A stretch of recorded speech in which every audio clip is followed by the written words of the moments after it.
Paz, graça e paz. Deus abençoe a todos.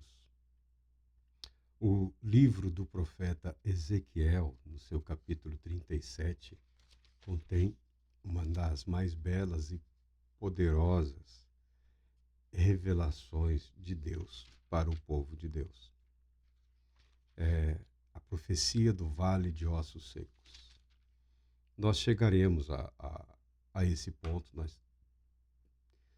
se Deus permitir, nós nos propusemos a isso, nós chegaremos a essas profecias e vamos passar um estudo mais elaborado, né? Mais elaborado. Mas essa profecia é uma promessa de restauração final. Inúmeras restaurações ocorreram na história do povo de Deus. Em inúmeros momentos, em diversos momentos, Deus agiu de maneira a restaurar, a renovar, a reconstituir, a restabelecer, a renomear, a atualizar ou renovar as suas bênçãos, a sua presença na vida do seu povo. A promessa, a profecia, diz respeito à condução de Deus através da história até o final da história. E Deus promete realizações extraordinárias, até então consideradas inimagináveis. Diz assim o profeta Ezequiel, assim fala o Senhor Deus através do profeta Ezequiel para os exilados na Babilônia. Os exilados na Babilônia. Então o Eterno me revelou, ó filho do homem, eis que estes ossos representam toda a casa de Israel. Porquanto eles costumam murmurar, nossos ossos secaram e a nossa esperança mirrou. Estamos aniquilados, estamos perdidos, estamos mortos. No momento da privação, durante o período de exílio que durou 70 anos, conforme Deus havia dito, Deus havia anunciado, Deus havia advertido. O exílio na Babilônia não foi uma punição. O exílio na Babilônia foi um meio de preservação da vida, da identidade nacional. Foi um meio de Deus preservar o seu povo naquele momento da história. Da mesma maneira como no passado, o povo de Israel havia sido preservado e havia prosperado no Egito até o momento em que um faraó se levantou e passou a punir, a escravizar, a explorar e a impedir a vida, né? Passou a matar os meninos. Deus libertou o povo e o conduziu à terra que ele havia prometido no momento apropriado, no momento adequado. Nesse outro momento da história, a nação de Israel, o povo de Deus, está sendo preservado na Babilônia. Babilônia, naquele momento, era a capital mundial da idolatria. Babilônia era uma cidade que dominava sobre grande parte do mundo naqueles dias. Babilônia tinha os seus muitos deuses.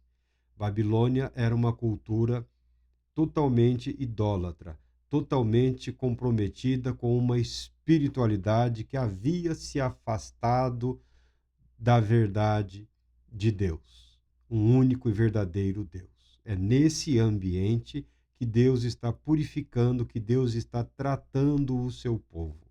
Eles foram como que excessivamente expostos à idolatria e foram curados desse pecado na Babilônia. Mas esse povo murmurava e reclamava: estamos aniquilados, estamos perdidos, estamos mortos, não temos alegria, nossos ossos se secaram. O profeta é levado por Deus a ter a compreensão de que a profecia do vale de ossos secos é Deus tratando com o seu povo. Os ossos que no vale, completamente secos, que o profeta tinha visto na sua visão, eles são a casa de Israel, eles são o povo de Deus. E Deus continua explicando para ele: Contudo, profetiza e prega-lhes, assim diz o eterno e soberano Deus. Ó meu amado povo, eis que abrirei as vossas sepulturas. Eu mesmo vos farei sair dos vossos túmulos e vos conduzirei de volta à terra de Israel. É temporário, é passageiro.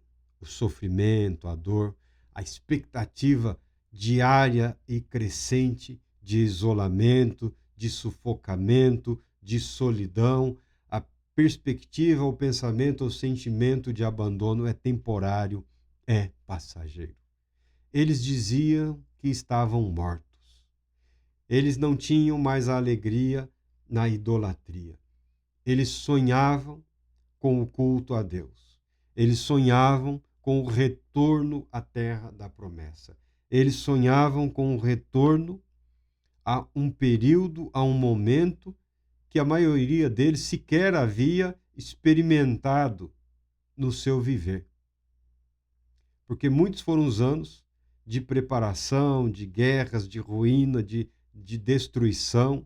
Muitos foram os anos de advertência, Deus enviando profetas pela manhã, Deus enviando profetas ao entardecer, Deus enviando os profetas de madrugada, convocando o povo, arrependam-se, arrependam-se, arrependam-se. E o povo vivia como bem entendeu. Às vezes se arrependiam, às vezes voltavam para Deus, clamavam por perdão, pediam a Deus perdão, eram renovados, eram restaurados, mas logo depois caíam de novo no pecado da idolatria. Esses altos e baixos foram uma constante na vida da história do povo de Deus. E agora, na terra estranha, com uma língua estranha, a qual eles estavam sendo forçados a aprender, hábitos a eles estranhos, comportamentos a eles estranhos, eles sentiam falta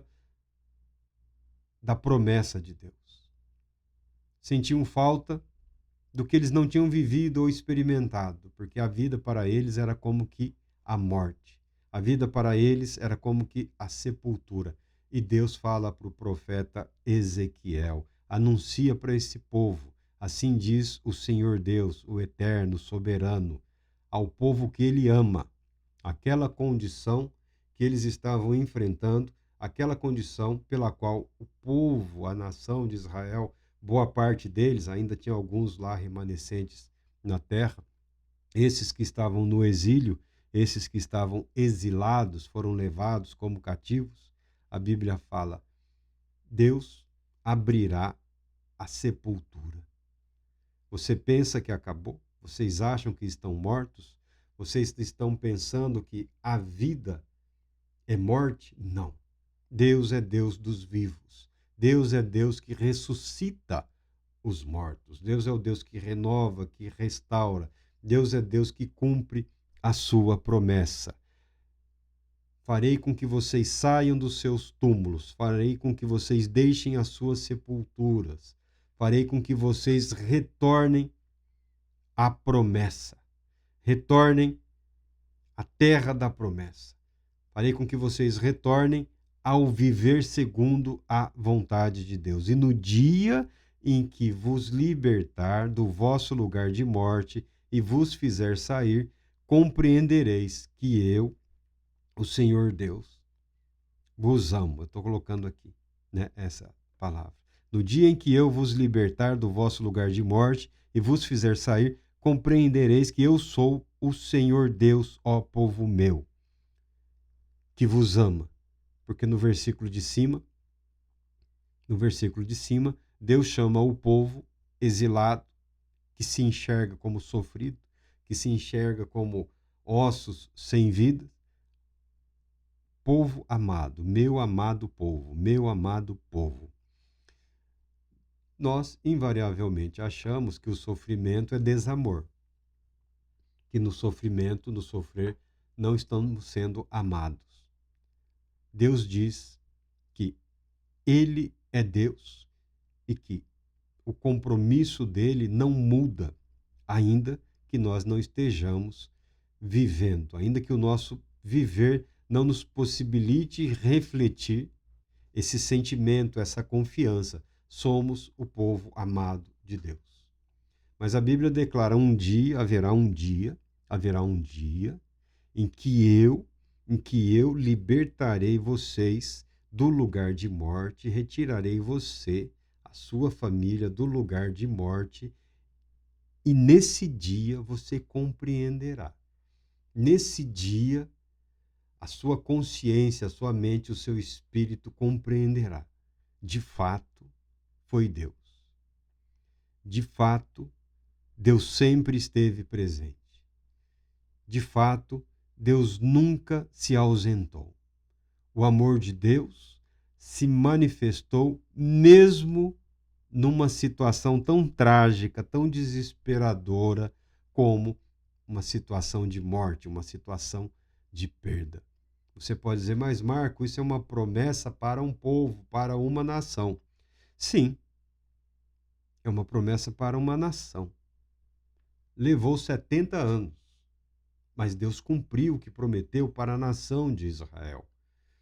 Mas o compromisso de Deus é com a nação, com o povo, não é necessariamente com o Estado político. O compromisso de Deus é com você, é comigo, não é necessariamente com o Estado brasileiro. O compromisso de Deus é com a humanidade, é com os brasileiros, com os estrangeiros. O compromisso de Deus é com pessoas, é com indivíduos, com nações inteiras. Nesse contexto de nação, de promessa e de cumprimento, leva-se anos, às vezes séculos, para se cumprir o que foi prometido. Mas isso não significa que você tenha que esperar por 70 anos.